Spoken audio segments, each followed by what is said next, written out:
Another beautiful morning in Commuterville. You, alone in your car, crawling down the interstate. Stuck behind the SUV from Maryland, but firmly in front of the sedan from DC. There is a better way. Van pooling. Save on fuel, get to work in a better mood, and help get cars off the road for the planet's sake. Learn more at vanpoolalliance.org. Ride on. Download the BetMGM Sports app and place a $10 moneyline wager on any NBA playoff game to win $200 in free bets if either team hits a three-pointer. Use code CAPITAL200. Visit BetMGM.com for terms and conditions. 21 years of age or older to wager. Washington, D.C. only. New customer offer. All promotions are subject to qualification and eligibility requirements. Rewards issued as non-withdrawable free bets or site credit. Free bets expire 7 days from issuance. Please gamble responsibly. Gambling problem? Call 1-800-522-4700. Hi there, I'm Adam Kirbas, and this is my novel Life Choices. Jason went home. The tent he called home, he was still thoughtful of what had happened. He was thinking about James Duncan, the boy who left him in the shadows. All his life, his surroundings, the life he chose did not make sense anymore. He could not grasp it. He could not understand it. What went wrong? Where did he lose it? Where was he? What life does he live while all others enjoy their life? While all others right now maybe feeling these slight excitements and thrills of life. Where is he? He is nowhere. He is at the fringe of society. He lives like an outcast, and his life leads nowhere, only to damnation. And he remembers those past days, his past life, with bitterness and with excruciating pain, because there is no way back anymore. And somehow he feels that he has lost something. He has lost the race for something. He was supposed to obtain something, gain something. And then it all went from him. It all evaporated in front of his very eyes. And he imagines Anne being around James Duncan. He imagines Anne having even sex with James Duncan. The very sex, the very pleasure he was supposed to get one day. He was supposed to be rewarded as to make up for all the times lost, where he can prove to his father that he is still a man, that he is being admired, that he is not a fool people make fun of. But now all was gone. Jason is distressed. He doesn't know what to do.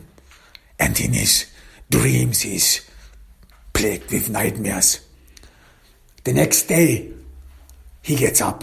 Frederick Malhelm, his companion, the only friend he has in this world left, at least he assumes it is his friend. At least he thinks Frederick Malhelm is the one he can trust. And Frederick notices that something is wrong with Jason. He is not himself. He cannot forget, and being forgetful, leaving the world you live in behind, and to indulge in an illusion that one day you will be somewhere else, and this somewhere else, this dream, this far away dream and hope happens to be lived in the present. You have to indulge in it. You have to live there You have to be lost to this illusion to forget your misery. And this is how these people and how ordinary human beings gain strength, how they find the strength to get up every day and do not commit suicide or do not give up or even become criminal. But nothing could change Jason. He was down, he was beaten down. He didn't see any sense of his life anymore. And more Jason starts thinking about suicide because he assumes that he will never be able to return. There is no reward for people who gave up. There is no reward for people who did not fight through anguish, who did not fight for freedom, for their life. There is no reward for people who give up halfway through.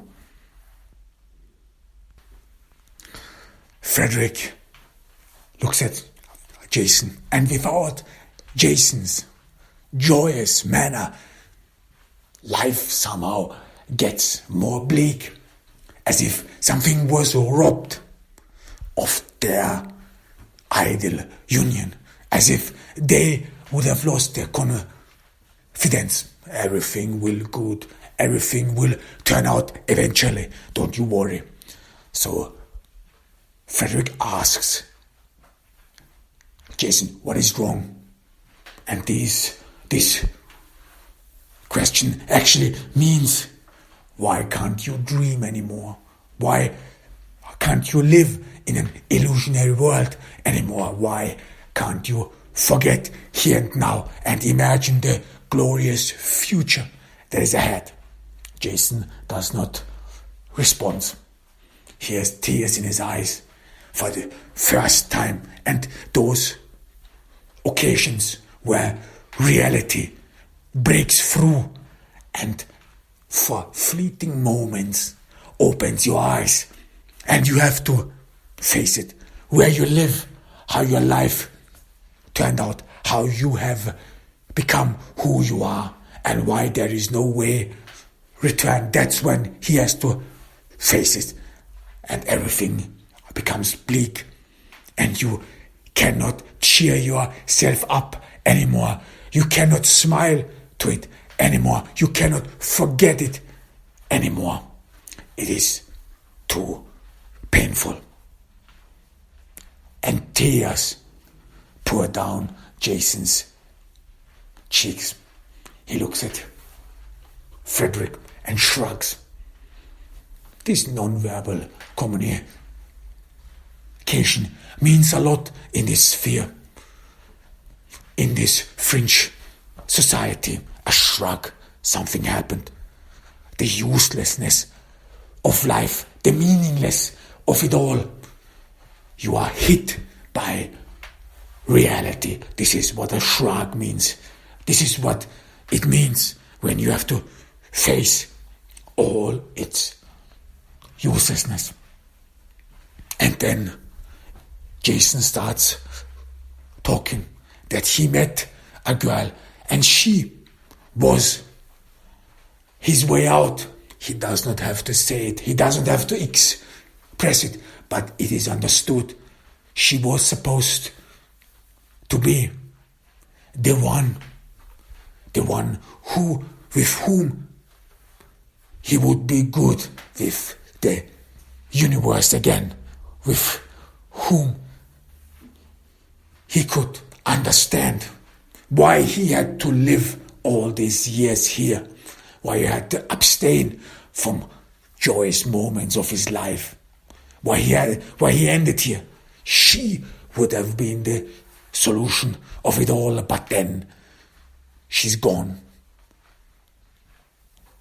Nothing will ever happen to it anymore. The dreams were shattered. And Frederick understands it. Of course he understands it. Because he had the same dreams as well. He had the same illusions as well. He has been living all this time in these illusions. And he knows very well what it means when they come crashing down, when there is no way out anymore and you have to face reality. And Frederick Malhelm is tearful as well. These are the moments when your memory jogs in, when you remember, think about over and over again the very same moment, one instant, the moment where you lost it all, where you gambled, where you bet on something, where you bet on luck, on fortune, and then it all went down. These are the moments of bitterness, of tearfulness. And Jason starts talking that someone robbed him of this. Of course, it has to be someone. Of course, there's always a villain. Never ever is it yourself. Never ever do you look at yourself, no, but on villains, on people who are cold-hearted, who are deceptive, and who ruin the little fortune some people have garnered. And wouldn't it have been nice if they, or him, who knows, wouldn't it have been nice if at least one of them would have been struck with luck, would have gotten what he deserves? And how could someone rob him of this? How could this person steal from it the little he has? And they repeated the name James Duncan over and over again. This boy who had it all. They, of course, forget or want to forget that they were at the same position once as James Duncan, that they were once these unfortunate young upstarts for whom everyone had a high hope, who would be one day get out of their thrown circumstances, would do something out of their lives, would become something everyone would be proud of, who from their own strength and with their own determination would one day relieve and elevate themselves from poverty and hopelessness. Of course, they wanna forget this. Of course, someone wants to forget this once all the straws have been pulled and no alternative or no option is left anymore. You do not get a second chance. This is rare. This is rare. And even those who get one, even their second chances are more or less an exception. There is no second chance in life. Do not dream dreams. But Jason and Frederick keep imagining James Duncan, the black boy, the boy who has this white girl. And they imagine and envision him getting all the girls in school. He alone is the king, and he alone gets them all, and they can't do anything about it. They are trapped here. And Frederick, who for a long time thought that the time he spends here as an outcast, as a homeless person, that this time would help him somehow, that this would be a great study, that he would some sort of grow, become an entirely different person, unrecognizable, but yet still better than before.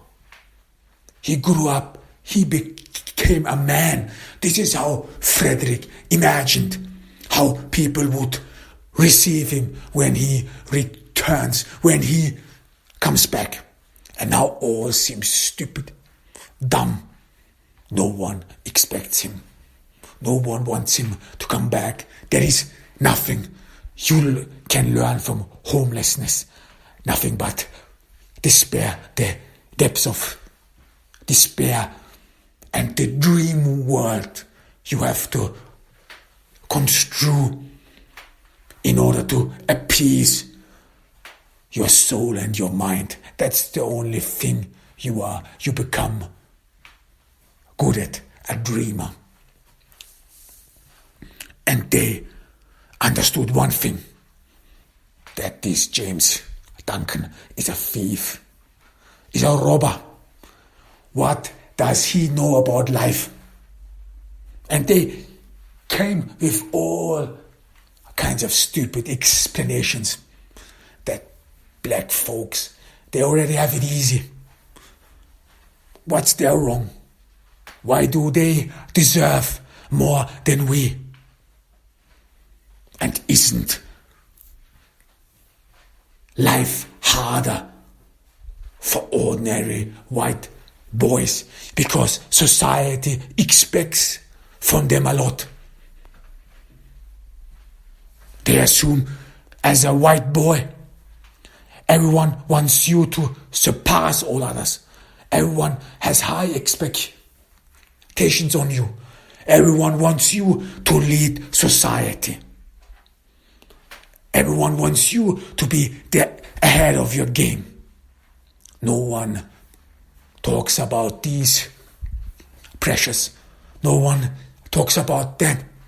That if you are that failure as a white boy, as a white man, is way more severe than for anyone else. Because society thinks that you're stupid, that you are not worth anything as a white man. And what do others have? What do others hope for? Others, they are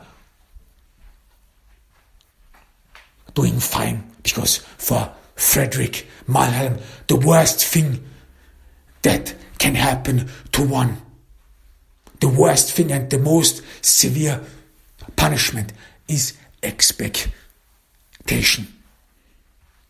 Everyone wants you to become something. There are high expectations of a white man. That you have to be somewhere. That you have to accomplish something. And for Frederick Malhelm, this is the worst of all. If you cannot just appease everyone, if you can't do good, and even if you have accomplished something, even if you have even made giant leaps forward, it is not enough. People always expect more from you. Nothing is enough anymore. Society wants more. Society wants you to work until death, work until exhaustion. And Frederick Malhelm, he became a vivid Marxist theoretician. Society is just awful. Society demands from us too much, and we cannot appease the willing, especially as a white man. As a white man, as a worker of course, they never say white man, they always say workers, proletarians. All these white folks, all these white proletarians who work their ass off and do not get anything in return. They are only being hated, and no one sees their side of the story. And what is their side of the story? That they fail, that they cannot accomplish something. And in a cold and inhumane society, there would not be a place for failures, for people who do not give everything 24/7. Frederick is convinced that something is wrong with society, that society deceives some while others take advantage of it. And this is how he feels right now. Society has deceived of him, has deceived him, robbed him. There is no way back anymore. He has been dropped now for good. There won't be anyone waiting for him all these times. He imagined that he would get something for all these sacrifices he made. Now nothing. This is for Frederick Malhelm a deceptive system, a crooked system, an evil system, a system which helps only the few, not the majority. And Frederick imagines himself as the majority. He is one of these all-American men, one of these people who had bad luck, who did not have all the means all others have, the average American, who has to struggle. And why did he have to struggle? Why did he have to struggle? Why did he walk the hour to his path? Why was his life difficult? Why couldn't he have everything? Why wasn't he born to the middle class? Why wasn't he one of them? And where are his real parents now? And how deceived he felt that he's his real parents, and he still believed it, and he still thought about them and about their possible lives. They probably live in a beautiful suburban area. And where are they now? Why didn't they love him? Why couldn't they love him? But they just left him with a nanny, with a woman who did not care for him, who forgot him, left him alone, left him to himself. And Frederick thinks about this time very bitterly, because he would have deserved love, wouldn't he? He would have deserved everything what normal, ordinary people have. Who wouldn't have? And now life screws him over and over again. Frederick becomes enraged. Something needs to be done about this. They can't get away with it. We have to do something about it. Jason is not the guy who is active. Jason is rather passive. Jason rather wants to curl himself up in a corner. Forget about it. Try to live and indulge in an illusion. Abstain from reality. It is too much for him. Reality is like a severe poison. You have to be careful not to get too much of it. No, you have to close your eyes. You have to get away, far away, detach yourself from it, because reality is unbearable. Frederick is enraged, but Frederick, he cannot be stopped anymore. For him, he has endured it for too long. He has been silent for too long. He has condoned it way too many times. And this has to come to an end. He's sure of it. And Frederick, he feels such a rage that he starts beating around him. He yells, he screams, fuck it. Fuck this shit. And for a matter of fact, this kind of behavior is not unusual in this fringe, in this world, in a world outside the life outside where heart throbs, the center of it all. It is not uncommon that on occasions people lose it all when they forget about it, forget about here and now, when they have enough and they scream, I cannot bear it anymore.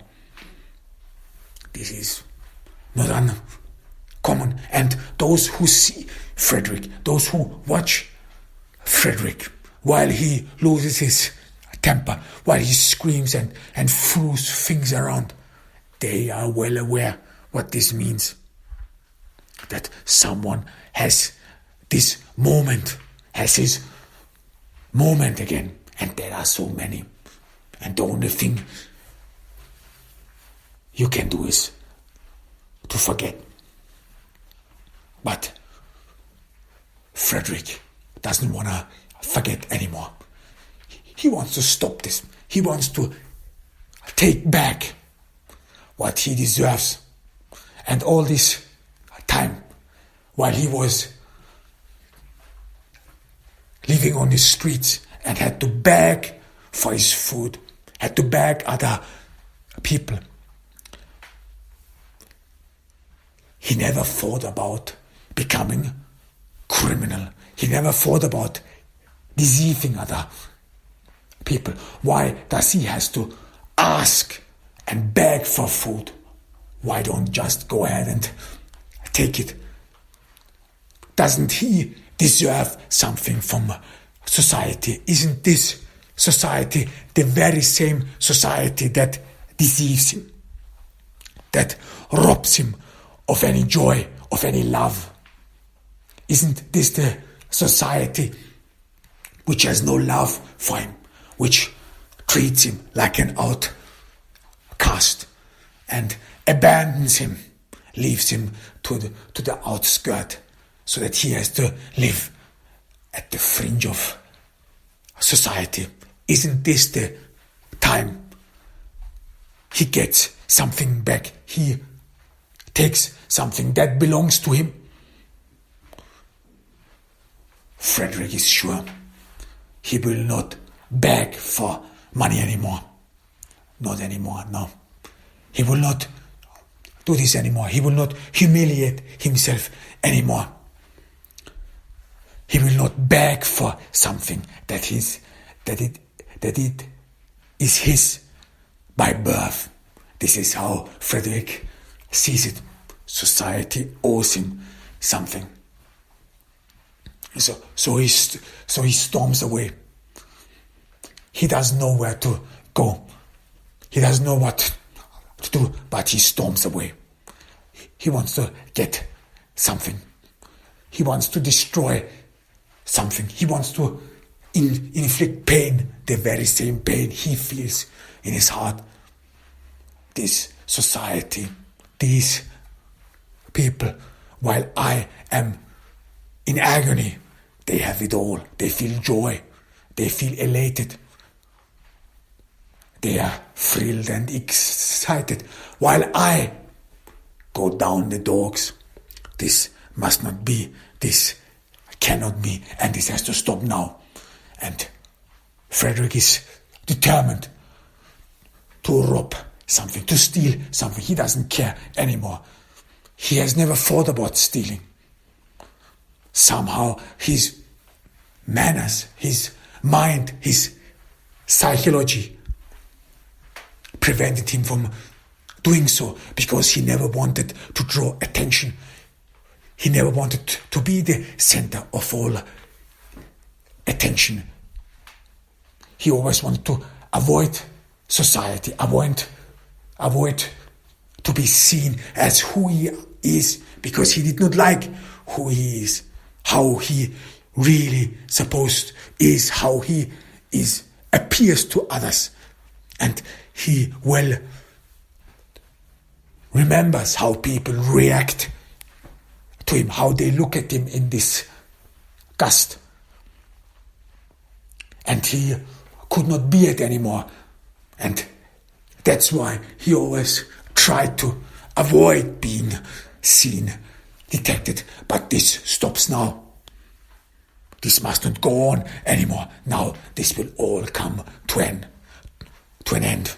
He doesn't care anymore whether he is seen or not, because society should see him. Society should see his tears, what he has lost, the love and the care he was robbed of, all the opportunities he did not get. And he remembers the time when he had to drive the bus to a suburban home where he celebrated the birthday of a classmate, when his classmate had it all and they ignored him. They ignored him because he was poor and no one cared about him. And how betrayed he felt that he did not meet his parents, real parents, that they did not come for him. And Frederick said to himself, everything is better than going back. Everything is better than sleeping in this filthy tent. He will not go back there anymore. He must not. He cannot. This is not where he is supposed to be. This is not his place. He must stop it.